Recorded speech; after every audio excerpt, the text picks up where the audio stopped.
23 मई 2026 को रूपसपुर थाना में एक लिखित आवेदन वादी द्वारा दिया गया था, जिसमें उनके द्वारा बताया गया कि वो अपनी एक बच्ची को पॉलिटेक्निक का एग्ज़ाम दिलाने के लिए रूपसपुर थाना क्षेत्र के अंतर्गत एक होटल में रुके हुए थे।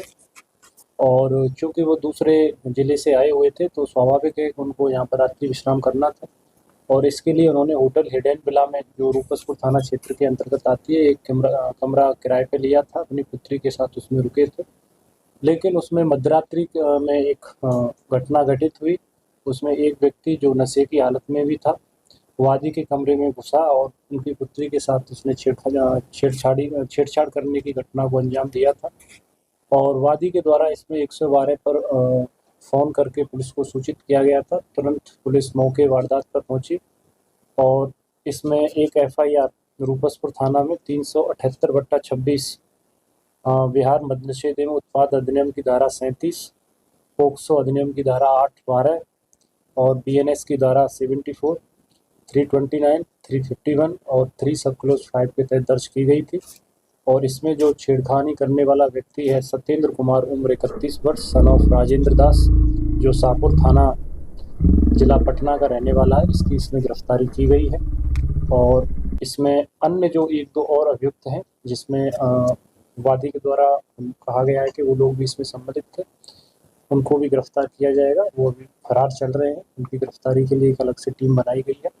और इसमें होटल मालिक से भी इस संदर्भ में पूछताछ की जाएगी कि क्यों उनके यहाँ पर सुरक्षा मानकों का पालन नहीं किया गया था। विशेषकर उनके सीसीटीवी कैमरे चालू हालत में नहीं थे। और इसी तरह बाकी की जो होटल्स हैं, उनका सिक्योरिटी ऑडिट फिर अलग से हम लोग करवाएंगे। देखेंगे कि जो इसमें जो गाइडलाइंस हैं सिक्योरिटी ऑडिट की, क्या उनका अक्षरशः पालन हो रहा है या नहीं हो रहा है। उस रात में हुआ क्या था, पूरा मामला हुआ क्या? जैसा मैंने आपको बताया कि रात्रि के लगभग 12 बजे के आसपास व्यक्ति, जो सत्येंद्र कुमार, उम्र 31 वर्ष, सन ऑफ राजेंद्र दास, जो पीड़िता है, जो अपने पिता के साथ पॉलिटेक्निक का एग्जाम देने के लिए आई हुई थी, वहाँ पर रुकी हुई थी। तो इनके गेट को खोला गया था और उसमें इनके द्वारा उस समय छेड़खानी की घटना को अंजाम देने की कोशिश की गई थी। लेकिन वादिनी के पिता द्वारा, जो वादी है इसमें, जो फादर है बच्ची के, उनके द्वारा उसमें हल्ला किया गया और फिर 112 पर किया।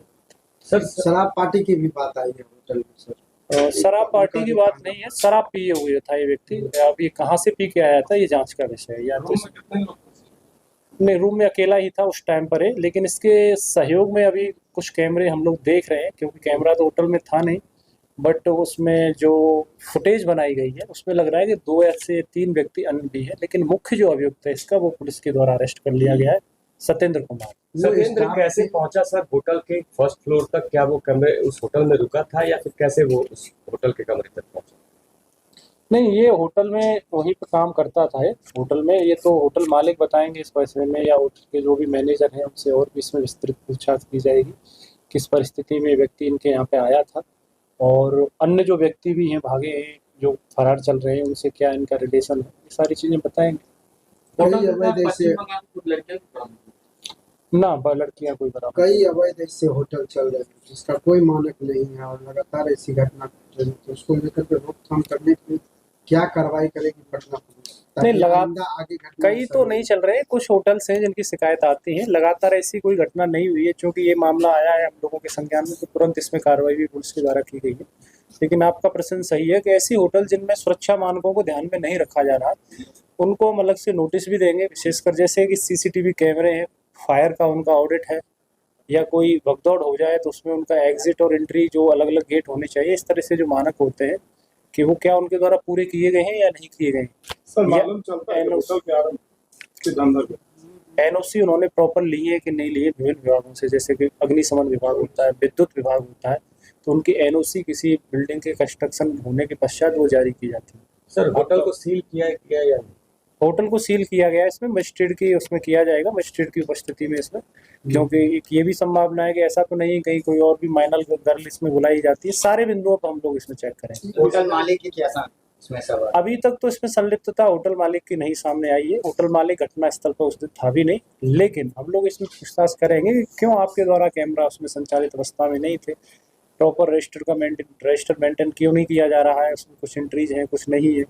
इसके अलावा उसमें जो पीड़िता आई है तो उसके साथ आपने कैसे स्टाफ को भर्ती किया, या ये लोग कौन है, इनका क्या वेरिफिकेशन किया गया था, नहीं किया गया था। क्योंकि एक सुरक्षा मानकों में ये भी है कि होटल में जो कर्मचारी या जो स्टाफ कार्यरत है उसका पुलिस वेरिफिकेशन निश्चित तौर पर करवाना चाहिए। उसको बताना चाहिए ऑनर को, होटल वाले को, कि हमारे यहाँ इतना स्टाफ काम करता है, इनका आधार कार्ड ये है, ये यहाँ के रहने वाले हैं, ताकि पुलिस उनको उनके जो पैतृक स्थान है या उनका जो मूल निवास है तो वहाँ जाके पत्राचार के माध्यम से उसको सत्यापित कर सकें।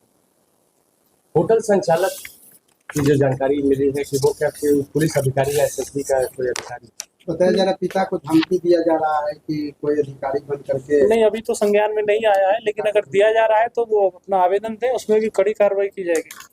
कड़ी तो कार्रवाई, इसमें 24 घंटे भी नहीं लगे, तुरंत पुलिस ने इसमें अरेस्ट किया है। कुल कितनी गिरफ्तारियां हैं? एक ही गिरफ्तारी है, जो मुख्य अभियुक्त था, एक ही व्यक्ति के द्वारा छेड़छाड़ी की घटना उसमें दिख रही है, लेकिन चूंकि अन्य व्यक्ति भी इसके साथ सम्मिलित होने की संभावना है, तो चूंकि एफआईआर में उनका नाम है, उनके खिलाफ भी कार्रवाई की जाएगी और पूछा जाएगा।